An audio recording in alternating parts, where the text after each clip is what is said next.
Bismillahirrahmanirrahim. Alhamdulillahirabbil alamin. Allahumma sholli ala sayyidina Muhammad wa ala ali sayyidina Muhammad. Pelajaran Al-Qur'an.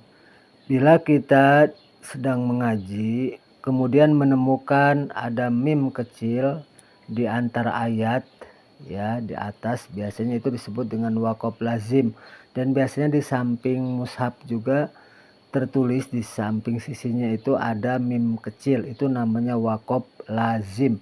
Nah, bila menemukan tanda mim kecil tersebut, maka wajib kita ketika sedang membaca ayat wajib untuk berhenti, ya, wajib. Bila dilanjutkan hukumnya haram, malah berdosa.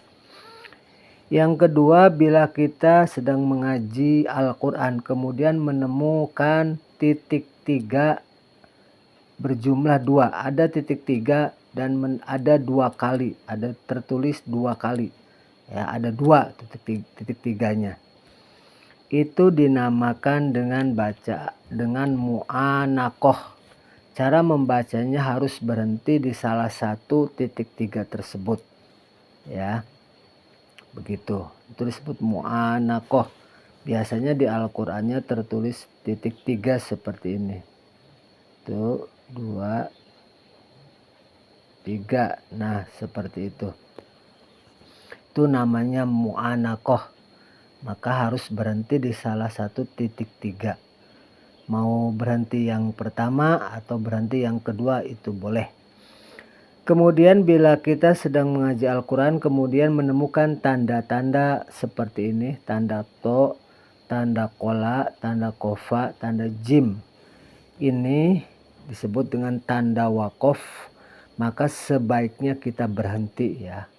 Walaupun napas kita panjang, ini lebih baiknya untuk berhenti. Sebab itu disebut tanda waqaf. Tapi umpamanya terus pun tidak berbahaya. Hanya saja lebih utamanya, tentu kalau lebih utama kan jelas itu akan mengandung unsur pahalanya lebih besar. Maka berhentilah bila menemukan tanda di Al-Quran seperti to, kola, kofa, jim, ya. Kemudian bila kita sedang mengaji menemukan tanda seperti ini, shola, qaf, lam alif, za, dan sod, itu disebut dengan tanda wasol atau tanda terus. Artinya ketika kita membaca Al-Quran menemukan tanda-tanda ini, ya, maka sebaiknya dibaca terus, ya, jangan berhenti. Kecuali sangat kepepet, artinya napas kita sudah habis, ya, berhenti nggak apa-apa. Tapi kalau masih kuat jangan berhenti, ya. Kemudian kita dalam Al-Quran sering menemukan ini, bacaan-bacaan seperti ini. Ana, tulisannya panjang, ya, ana. Terus menemukan lagi ana, nanya juga panjang, ini sama dengan ini. Fa'ana, ya, ditulisnya panjang.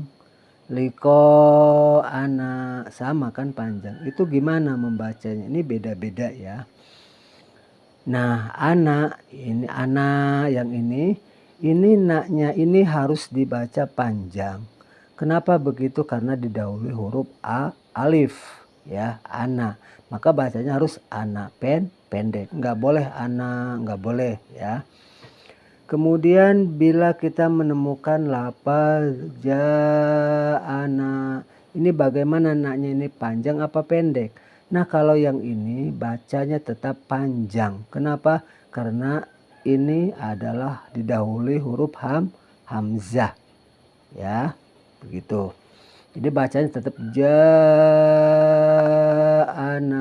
ya, panjang, ya, naknya panjang. Kemudian fa'ana. Nah, fa'ana ini bagaimana? Ini ana, ini fa'ana, ini gimana naknya? Panjang apa pendek? Maka harus dibaca pendek, ya, wajib dibaca pendek. Kenapa? Karena didahului huruf alif, ini alif. Kemudian liko ana. Nah, naknya ini gimana ini? Kalau yang ini panjang atau pendek? Ini harus dibaca panjang. Kenapa demikian? Karena didahului huruf hamzah. Rumusnya ini hafalkan. Ana, ja'ana, fa'ana, liqa'ana. Begitu ya. Kemudian bila kita sedang mengaji Al-Quran, itu kan semua ana itu kan wajib dibaca pendek. Kecuali 4 yang ini beda lagi ini.